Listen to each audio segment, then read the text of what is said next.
Good evening बच्चों, arithmetic progression का एक और क्वेश्चन कर रहे हैं जो कि है ये सम से रिलेटेड है। सम से related question always every exam में पूछा जाता है। तो इस तरह के क्वेश्चन पूछे गए हैं और ये भी क्वेश्चन पूछा गया है। तो क्या है, the sum of the first 14 term of an AP is 1505 and is the first term is 10, find the 25th term. तो इसमें क्या दिया गया है, जो 14 टर्म का जो सम है वो दे दिया गया है, आपको फर्स्ट टर्म दे दिया गया है, 25th टर्म निकालना है। इसके लिए क्या करेंगे, हमको यहाँ पे ए पता है, डी पता नहीं है। जो डी है हमारा कॉमन डिफरेंस है। तो यस 14 ये दिया गया है 1505।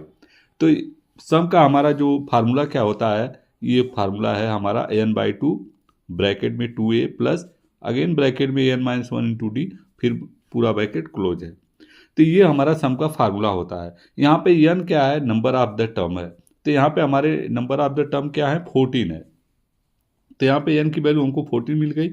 उसके बाद हम फार्मूले में रखेंगे तो n/2 की जगह क्या आ जाएगा, 14/2 हो जाएगा, ब्रैकेट में 2, a की वैल्यू हमको पता है, फिर n की वैल्यू 14-1 इंटू डी की वैल्यू हमको नहीं पता है।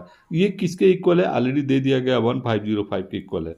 तो यहाँ से अगर हम सॉल्व कर रहे हैं तो 20 + 13d equal to 1505 divide by 7, तो ये आ जाएगा हमारा 250। तो 13d equal to 195, D equal to 15। यहाँ पे हमको क्या मिल गई, डी की वैल्यू मिल गई, ए की वैल्यू मिल गई सॉरी।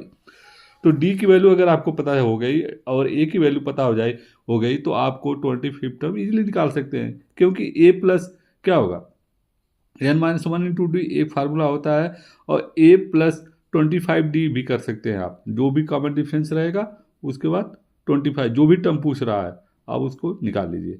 तो इस तरह से यहाँ पे ए भी एक फार्मूला है, a plus n-1 into D. अब यहाँ पे क्या हो जाएगा 25, यहाँ पे a की वैल्यू हमारा 10 है और हमारा n हमारा जो कि 24 टर्म पूछा जा रहा है, फाइंड द 25th टर्म। तो 25th n-1 होता है, तो इसलिए यहाँ पे 24 आ गया, n-1 24 आ गया इंटू डी का वैल्यू हमारी 5 आई है। अब इसको सॉल्व करेंगे 370 आ जाएगा।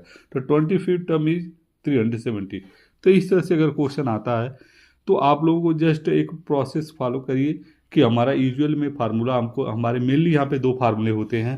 एक ये हमारा a plus n-1 into D होता है, जो कि टर्म निकालने के लिए अगर यूज होता है, और सम का फार्मूला ये होता है। एपी सीरीज में यही दो फार्मूले हैं। तो अगर ये दोनों फार्मूले को पे ही आपको 4 से 5 नंबर के क्वेश्चन आपको मिल जाएंगे। और इस तरह से होप आप लोग अंडरस्टैंड हो गए होंगे। प्लीज़ वीडियो को लाइक करिए, चैनल को सब्सक्राइब करिए और शेयर करिए। Thank you.